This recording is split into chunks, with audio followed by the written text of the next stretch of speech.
আসসালামু আলাইকুম, সবাইকে স্বাগতম।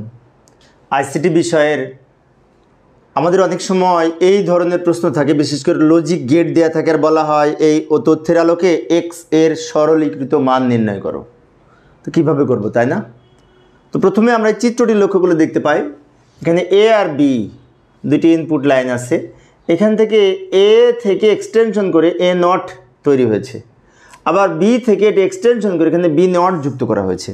তাহলে আমরা এই চারটা লাইনকে বলতে পারি A not B B not, A not B B not, A দুটো বলতে পারি।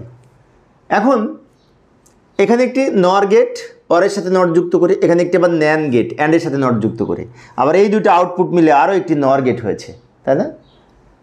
এখন এক্সের আউটপুট এটার পরিপ্রেক্ষিতে বের করতে হলে প্রথম থেকে বাম দিক থেকে আমরা করতে করতে যাব। এই যে আউটপুটটা বের হয়েছে এটা কিন্তু এই লাইন আর এই লাইন দুটা যোগ করে তার উপরে নট যুক্ত হয়েছে, সেজন্য এইখানে এই যে এইটা আর এইটা যুক্ত হয়েছে, কিন্তু এই লাইনটা হচ্ছে কিন্তু এ নট আর এই লাইনটা বি নট। তাহলে আমরা এই লাইনটা বলতে পারি এ নট অর মানে কি, এই যে প্লাস প্লাস বলতে অর বোঝায়, এই দুটো যোগ হয়েছে, এইটা আর এটা হচ্ছে এ নট, এটা বি নট, এ নট আর বি নট দুটো যোগ হয়েছে, যোগের উপরে এই নটটার জন্য উপরে পূরক ব্যবহার করেছি, তো এই লাইনটা পেলাম। এবার এই লাইনটা আসি, এখানে কি হয়েছে এখান থেকে শুরু হয়েছে মানে কি এ থেকে শুরু হয়েছে, তাহলে এই লাইনটা এ বলতে পারি। আবার এখান থেকে বি থেকে শুরু হয়েছে, তাহলে বি বলতে পারি। এ আর বি দুইটা গুণ হয়েছে, এটা গুণের গেট, ডি এর মতো দেখতে, এটা অ্যান্ড গেট, অ্যান্ডের সাথে আবার নট যুক্ত হয়েছে, তার মানে কি এটা ন্যান্ড হয়েছে অ্যান্ডের সাথে নট যুক্ত করে। তাহলে আমরা এখানে লিখতে পারি এ বি গুণ হলো তার উপরে এ নট। আচ্ছা, তো এটা পেলাম আর এটা পেলাম। এবার এখানে আসি, এখানে কি ঘটনা ঘটেছে, এইখানে এই লাইনের এই লাইন যোগ হয়েছে, যোগের উপরে নট বসেছে।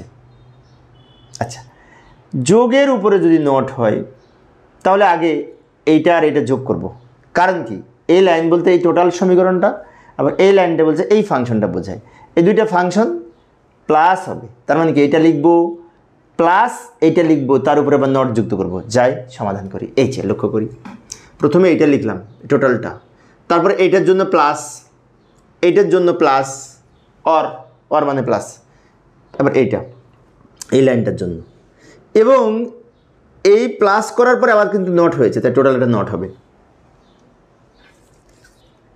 এবার আমরা এক্সের মান পেলাম। এখন আমাদের প্রশ্নে বলেছিল যে এই সরলীকরণ মান নির্ণয় করতে, অর্থাৎ এক্স এর সরলীকরণ মান কত হয় সেটা বের করতে হবে। এখানে জায়গা ধরবে না, আমি পরের পেজে যাই। এই যে এখানে নিয়ে আসলাম ওই লেখাটা, এক্সের মানটা এখানে নিয়ে আসলাম, সরল করব। আচ্ছা, সরল করার সময় আমরা একটা কাজ করতে পারি, এই যে মাঝখানে প্লাসটা আছে, প্লাসের উপরে নট। এখন ডি মর্গ্যানের যে প্রথম উপপাদ্য সেখানে বলা আছে যে যোগের পূরক সমান পূরকের গুণফল। মানে কি, যোগের উপরে যদি পূরক থাকে এই পূরকটাকে ভেঙে দুই খণ্ড করা যায়, সেক্ষেত্রে অর থাকলে অ্যান্ড হবে, মানে কি প্লাস থাকলে ইনটু হবে। তাহলে আমরা খুব সহজেই এই নটটাকে ভেঙে দুই খণ্ড করতে পারি, প্লাসটা ইনটু হবে। লক্ষ্য করি, এই যে এইটা লিখলাম এবং এই নটের অর্ধেকে এখানে আসলো, ইন্টুর পরিবর্তে প্লাসের পরিবর্তে ইন্টু হলো, এইটা রাখলাম আবার এই নটের অর্ধেক।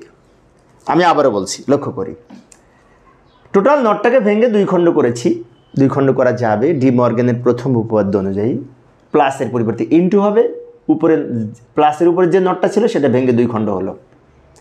এখন এই নট অপারেশনের আমাদের একটা উপপাদ্য রয়েছে যে এ ডাবল নট সমান এ, এটা তো জানি। তো এ ডাবল নট সমান যদি এ হয়, এই নিয়ম অনুযায়ী এই দুইটা নটে কাটা যে এটা ফিরে পাবো এইটুকু, আবার এই দুইটা নটে কাটা যে নটে কাটা যে বি পাবো। তার মানে কি আমাদের ফাইনালি নিচে বলতে পারি A not or B not into A B.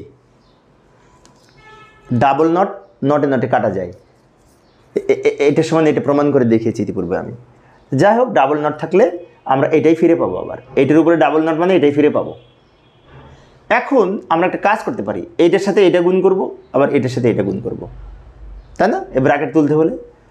আচ্ছা, গুণ করি, এটার সাথে এটা গুণ করলে হবে A B, A not into A B, A not into A B হবে, এটার সাথে এটা গুণ করে প্লাস রেখে দিলাম। আবার এটার সাথে যে এটা গুণ করি A B into B not হবে, A B into A B not.